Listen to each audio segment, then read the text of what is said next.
My name is Atara Fields, and I am not an expert on anything I'm talking about today. Let's get it.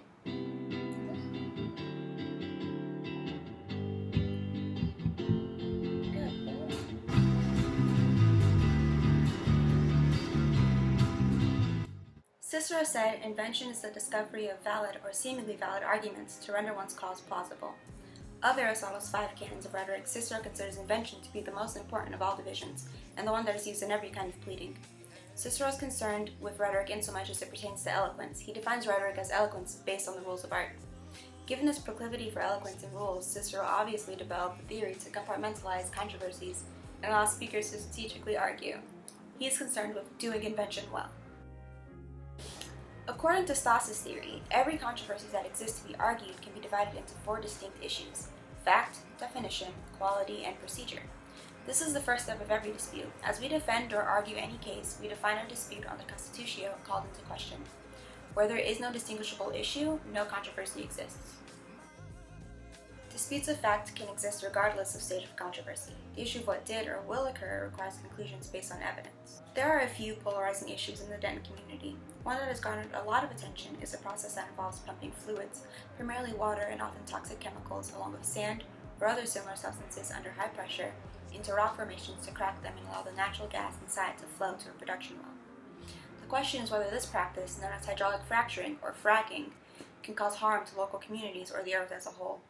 The fluid used for hydraulic fracturing is pumped with nearly 600 chemicals, including known carcinogens and toxins like hydrochloric acid, formaldehyde, mercury, and lead. Due to degradation of air quality, groundwater contamination, and exposure to toxic waste materials, it is possible for harm to come to humans and animals in the zones near these natural gas wells. Methane concentrations are 17 times higher in drinking wells near fracturing sites, leading to sensory, respiratory, and neurological damage when ingested. Hydraulic fracturing is also an extremely large waste of water. It takes 72 trillion gallons of water to operate the 500,000 active gas wells in the United States. The waste fluid is left to evaporate in open air pits, releasing volatile organic compounds that contaminate the air and contribute to acid rain and ground-level ozone. Fracking is also linked to an increase in low-magnitude earthquakes.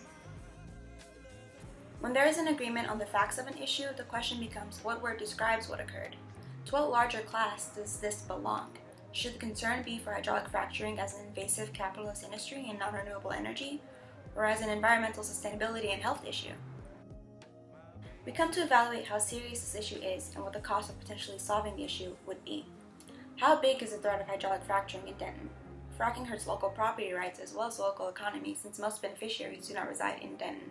Since none of the goods of fracking are fully realized in Denton, does the damage outweigh the benefits of fracturing for natural gas? The concerns of a city prohibition against hydraulic fracturing are that Denton will be buried in lawsuits leveled against it by the gas drilling industry, and that property tax values will decrease. So what action should be taken? Against whom? And in what way? Protesters of fracking have to tread lightly to avoid accusations of environmental terrorism, so how can a community mobilize to combat hydraulic fracturing? For Denton, the answer was policy change. Instead of suing the gas companies, Denton created laws to restrict fracking within city limits. Denton successfully passed its ban in November 2014. Unfortunately, in a gross case of government overreach, Texas legislature passed House Bill 40, basically making the ban illegal and selling out the Texas tradition of local control. This becomes an entirely new controversy of its own, and you are more than welcome to use Stasis theory to make sense of it all. Of Aristotle's 5 canons of rhetoric, Cicero considers invention to be the most important of all divisions, and the one that is used in every kind of thing. It's not me and you, it's not me, it's you. You're reckless and you know it, they don't like it.